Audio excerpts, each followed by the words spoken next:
ચૈત્ર નવરાત્રિમાં ભૂલથી પણ ન બનાવો આ 5 શાક, નહીતર માતા દુર્ગાનો લાગશે શ્રાપ. હિન્દુ ધર્મમાં ચૈત્ર નવરાત્રિનું વિશેષ ધાર્મિક મહત્વ છે. આ વખતે ચૈત્ર નવરાત્રિ 9 તારીખથી શરૂ થઈ રહી હતી અને 17 એપ્રિલના રોજ સમાપ્ત થશે. હોળી પછી આવતા આ નવરાત્રોની સાથે ઉનાળો પણ આવે છે. જ્યોતિષશાસ્ત્ર અનુસાર ચૈત્ર નવરાત્રિ દરમિયાન તમામ સનાતન ધર્મના લોકોએ અમુક નિયમોનું પાલન કરવું જોઈએ.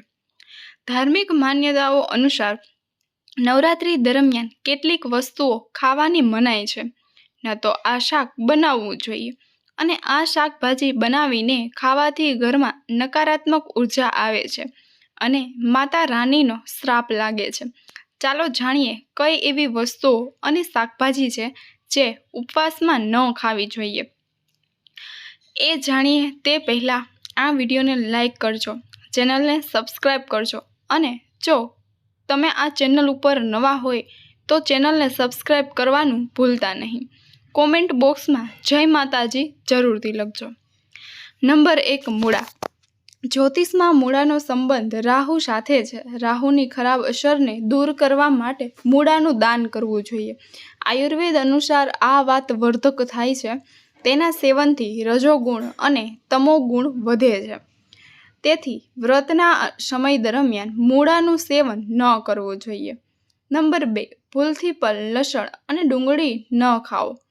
નવરાત્રિના 9 દિવસ દરમિયાન લસણ અને ડુંગળી ન ખાવી જોઈએ. આ બંને તમોગુણને વધારનાર માનવામાં આવે છે. લસણ અને ડુંગળી ઉત્તેજના અને જાતીય ઈચ્છા વધારે છે. આ સિવાય શાસ્ત્રોમાં તેને રાક્ષસી ખોરાક કહેવામાં આવ્યું છે. એવું કહેવામાં આવે છે કે તેઓ રાહુ અને કેતુમાંથી ઉદ્ભવ્યા છે, તેથી તેમની પાસે દુર્ગંધ આવે છે અને તેનો પૂજામાં ઉપયોગ પણ થતો નથી. નંબર 3, વાસી ખોરાક ન ખાવો. ગીતામાં વાસી ખોરાકને તામસિક અને રોગ ઉત્પન્ન કરનાર તરીકે વર્ણવવામાં આવ્યો છે. આવા ખોરાકને અશુદ્ધની શ્રેણીમાં રાખવામાં આવ્યો છે. તેથી વ્રતના સમય દરમિયાન વાસી અને બળી ગયેલું ભોજન ન ખાવું જોઈએ. ત્યારબાદ નંબર 4, મસૂરની દાળ ન ખાવી. ધાર્મિક દ્રષ્ટિકોણથી મસૂરની દાળને અશુદ્ધ માનવામાં આવે છે. તે મંગળ સાથે સંબંધિત માનવામાં આવે છે.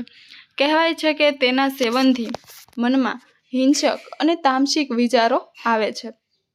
આયુર્વેદમાં તેને રજોગુણ વધારવાનું કહેવામાં આવે છે, જ્યારે આધ્યાત્મિક સાધના માટે સાત્વિક ગુણોમાં વધારો કરવો જરૂરી છે. નંબર 5, માંસનું સેવન ન કરવું. નવરાત્રિના તહેવાર પર માંસાહારી ખોરાકનું સેવન વર્જિત તરીકે માનવામાં આવે છે. માન્યતા અનુસાર સાધના દરમિયાન અન્ય કોઈ જીવને પરેશાન ન કરવો જોઈએ. દુર્ગા સપ્તશતીમાં આ અંગે વિશેષ માર્ગદર્શિકા આપવામાં આવી છે. પૂજા કરનારને જીવો પ્રત્યે કરુણા હોવી જોઈએ અને અહિંસક તરીકે રહેવું જોઈએ. નંબર 6, સફેદ મીઠું. ભારતીયોને મસાલેદાર ખોરાક ગમે છે, સાથે જ ભોજનમાં મીઠાનું પ્રમાણ પણ વધારે હોય છે અને દરિયાઈ મીઠાનો તે ઉપયોગ કરે છે, જેને સફેદ મીઠું પણ કહેવામાં આવે છે.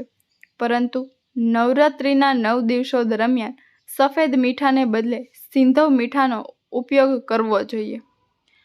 વ્રતના સમય દરમિયાન માત્ર સિંધવ મીઠું ખાવું સ્વીકાર્ય છે. સાથે જ આ મીઠામાં સોડિયમની માત્રા પણ ઘણી ઓછી હોય છે, તેથી તે હાઈ બ્લડ પ્રેશર ધરાવતા લોકો માટે ખૂબ જ ફાયદાકારક છે.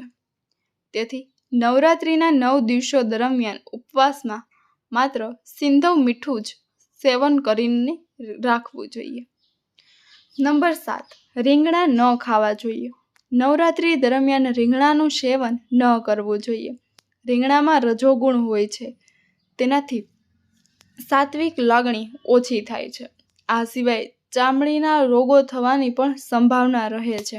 રીંગણા પણ જાતીય ઈચ્છા વધારે છે, તેથી રીંગણનું શાક ન બનાવવું જોઈએ. નંબર 8 ઉપર છે અનાજ. અનાજ શક્ય હોય તો નવરાત્રિના 9 દિવસો દરમિયાન અનાજથી દૂર રહેવું જોઈએ. તેમાં ઘઉં, ચોખા, રવો, ચણાનો લોટ અને મકાઈનો લોટ સામેલ છે. રાગી, બાજરીનો લોટ સામેલ છે. ઉપવાસ દરમિયાન આ બધી વસ્તુઓનું સેવન કરવાની સખત મનાઈ છે. આવી સ્થિતિમાં આ 9 દિવસોમાં અનાજનું સેવન ન કરવું જોઈએ. ત્યારબાદ નંબર 9 પર છે મસાલા પણ વર્જિત છે. નવરાત્રિના ઉપવાસ દરમિયાન કેટલાક મસાલાનો ઉપયોગ કરવામાં આવતો નથી, જેમાં હળદર અને ગરમ મસાલાનો સમાવેશ થાય છે. સાથે જ નવરાત્રિ દરમિયાન જીરું પાવડર ખાવાનું ટાળવું જોઈએ. ચાલો હવે આપણે જાણીશું કે નવરાત્રિમાં કઈ વસ્તુનું સેવન કરવું જોઈએ. નંબર 1 ઉપર છે બટેટા. નવરાત્રિ દરમિયાન મોટાભાગના લોકો બટેટા ખાય છે. તમે બટાકાને બાફીને અને તેમાં સિંધવ મીઠું ઉમેરીને ખાઈ શકો છો. નવરાત્રિના ઉપવાસ દરમિયાન બટાકા ખાવાથી પેટ ભરેલું રહે છે. ઉપરાંત બટેકામાં કાર્બોહાઈડ્રેટ્સ અને પ્રોટીન વધુ હોય છે. આવી સ્થિતિમાં ઉપવાસ દરમિયાન બટાકા ખાવાથી તમને ઉર્જા પણ મળશે અને થાક અને નબળાઈનો અનુભવ બિલકુલ પણ નહીં થાય. નંબર 2 ઉપર છે આદુ. ઘણા લોકોને આદુની ચા ગમે છે. આવી સ્થિતિમાં તમારા મનમાં વારંવાર પ્રશ્ન આવે છે કે શું તેઓ નવરાત્રિના ઉપવાસ દરમિયાન આદુ ખાઈ શકે છે કે નહીં? તો જવાબ છે હા. નવરાત્રિના ઉપવાસ દરમિયાન પણ તમે આદુને ચા કે શાક વગેરેમાં મિક્સ કરીને ખાઈ શકો છો. ત્યારબાદ નંબર 3 ઉપર છે શક્કરિયા. શક્કરિયા બટાકાનું એક સ્વરૂપ છે, પરંતુ તે સ્વાદમાં મીઠું હોય છે. જો તમે નવરાત્રિનું વ્રત રાખ્યું છે તો તમે તમારા ઉપવાસના આહારમાં શક્કરિયાનો પણ સમાવેશ કરી શકો છો. શક્કરિયા ખાવાથી vitamin C, vitamin B6, calcium અને પોટેશિયમ મળશે. આ સાથે તમે ઉપવાસ કર્યા પછી પણ દિવસભર ઉર્જાવાન રહેશો. નંબર 4 કાચા કેળા અને પપૈયા. નવરાત્રિના ઉપવાસ દરમિયાન તમે કેળા અને પપૈયાના ફળોનું સેવન કરી શકો છો, પરંતુ તમે ઉપવાસ દરમિયાન કાચા કેળા અને કાચા પપૈયાનું સેવન પણ કરી શકો છો. નવરાત્રિના ઉપવાસ દરમિયાન તમે કાચા ફળ તરીકે કાચા કેળા અને પપૈયા ખાઈ શકો છો. આ તમને પૂરતી ઉર્જા આપશે. નંબર 5 કાકડી. કાકડીમાં પુષ્કળ પ્રમાણમાં પાણી હોય છે. આવી સ્થિતિમાં ઉપવાસ દરમિયાન પોતાને હાઇડ્રેટ રાખવા માટે તમે પાણીની ઉણપને દૂર કરવા માટે પણ કાકડીનું સેવન કરી શકો છો. તમે કાકડીને સલાડ તરીકે ખાઈ શકો છો.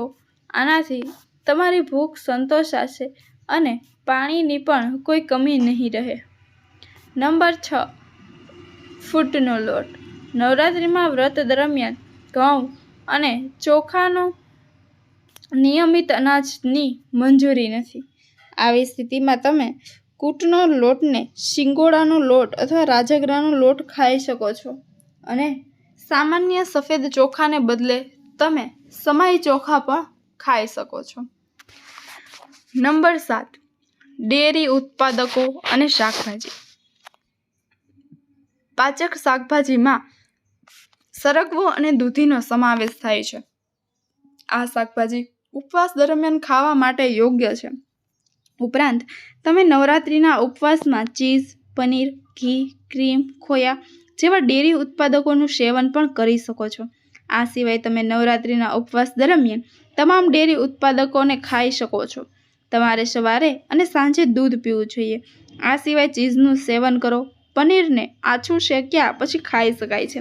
તેનાથી એનર્જી જળવાઈ રહે છે. ત્યારબાદ નંબર 8 સાબુદાણા ખીચડી અને સાબુદાણાના લાડુ. નવરાત્રિના ઉપવાસ દરમિયાન સાબુદાણા ખીચડી એક લોકપ્રિય વાનગી છે. તે સાબુદાણા અને સૂકા કઠોળમાંથી બનાવવામાં આવે છે, જે પચવામાં પણ ખૂબ જ સરસ છે. ચોખા, અડદની દાળ, મગની દાળ અને ચણાની દાળ આ વાનગીના મુખ્ય સામગ્રી છે. જો તમને કંઈક મીઠી વસ્તુ ખાવાની ઈચ્છા હોય પરંતુ વધુ પડતી ખાંડ કે લોટની બનાવટો ખાવાનું મન ન થાય તો સાબુદાણાના લાડુ એ લોકપ્રિય વાનગી છે જે તમે નવરાત્રિના ઉપવાસ દરમિયાન ખાઈ શકો છો. આ સિવાય નવરાત્રિ વ્રત દરમિયાન તમારે દરરોજ બધા ડ્રાયફ્રૂટ્સ મિક્સ કરીને ખાવા જોઈએ. તમારે દરરોજ મુઠ્ઠીભર ડ્રાયફ્રૂટ્સ ખાવા જોઈએ. તેનાથી તમારા શરીરમાં શક્તિ જળવાઈ રહેશે. તમારે રોજ શેકેલા મખાના પણ ખાવા જોઈએ. જો વિડીયો તમને પસંદ આવ્યો હોય તો વિડીયોને લાઈક કરજો, ચેનલને સબસ્ક્રાઈબ કરજો અને બાજુમાં આપેલું બેલ આઇકન પ્રેસ કરીને ઓલ ઉપર સિલેક્ટ કરી લેજો કે જેથી તમને અમારા નવો વિડીયોની નોટિફિકેશન સૌથી પહેલાં મળી રહે. અને કોમેન્ટ બોક્સમાં જય માતાજી જરૂરથી લખજો. વિડીયોને છેલ્લે સુધી જોવા બદલ આપ સૌનો ખૂબ ખૂબ આભાર. ફરી મળીશું એક નવા વિડીયોમાં.